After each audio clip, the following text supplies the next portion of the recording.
He was taken into custody. Additionally, what I want you to know as of now, there are 4 individuals who are deceased from this incident, 9 that have been taken to local hospitals with various injuries. Of those that are deceased, 2 are students and 2 are teachers here at the school. The priority right now for us within this investigation is to gather all the facts, to make sure that we're accurate with it, because this is a murder investigation. As the sheriff mentioned earlier this morning, the shooter is in custody. His name is Colt, that's C-O-L-T, Gray. He is a 14-year-old student here at the school, G-R-A-Y. He is a 14-year-old student here at the high school. Again, he has been taken into custody. He will be charged with murder, and he will be tried as an adult and handled as an adult. We're coordinating these charges and obviously this investigation with District Attorney Brad Smith, who is the District Attorney for the Piedmont Judicial Circuit here. Since earlier this morning we talked with you, and since the incident occurred, numerous interviews have been taking place through our investigation with students, faculty, as well as any other witnesses that we could identify.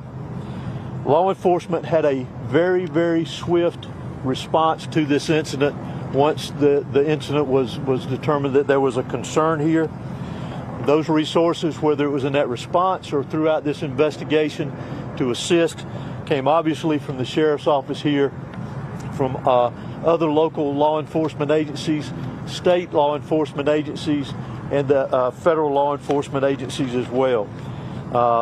To include, not to be left out, multiple EMS personnel, multiple fire personnel, and agencies. Those agencies responded here as well today, and I am extremely grateful, as I know the sheriff is, for that quick response and the partnerships of working here together with what all has gone on.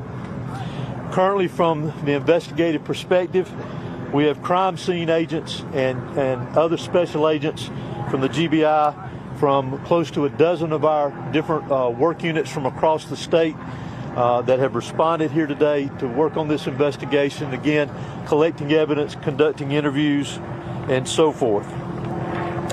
I do want to pass this along, that if anyone has any information that wants to be passed on concerning this investigation, that they can do that anonymously at our tip line at 1-800-597-TIPS or 1-800-597-8477. They can also report this by downloading the See Something, Send Something app. That can be done by Android or Apple phones, either one. If they need to report any tips concerning this investigation. Let me close out before I turn this over to the sheriff and let you just remind you that this is still a very active investigation. There is still a lot that is very fluid. There's still a lot of interviews to be conducted that will continue on into the night, as well as crime scene work and collecting and gathering evidence. But what is more important for me to mention here to you is my heartfelt sympathy to the parents, the students that were here today. Regardless of where they were in the school, this has got a great impact on them as well as on this community.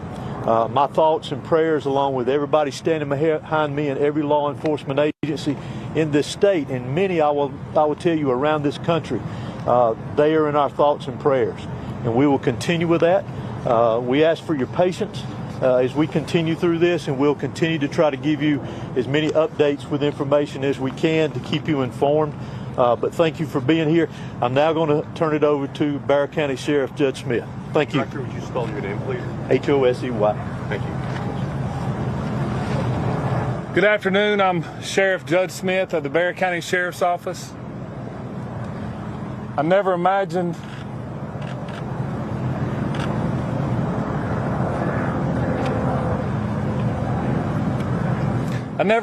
that I would be speaking to the media in my career over something that happened today, the pure evil that happened today.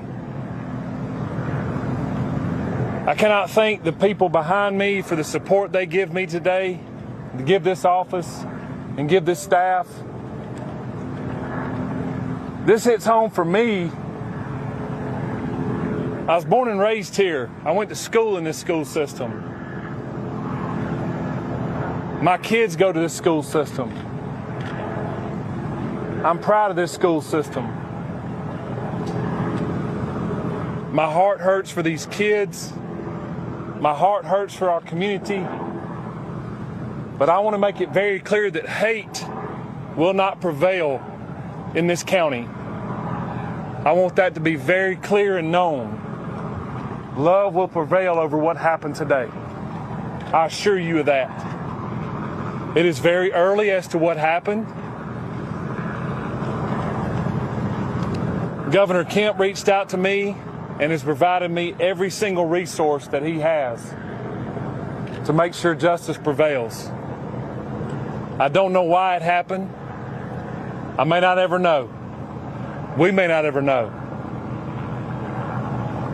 But I ask that you and our community lift up our schools, lift up our public safety, and that, again, we do not let this hateful event prevail as to what happened today. I want to thank the surrounding agencies and counties and cities and state and federal authorities that have come and provided us, because they prevented a lot of more tragic events from happening. Continue to lift up these families, continue to lift up our students and our kids, and know that love will prevail.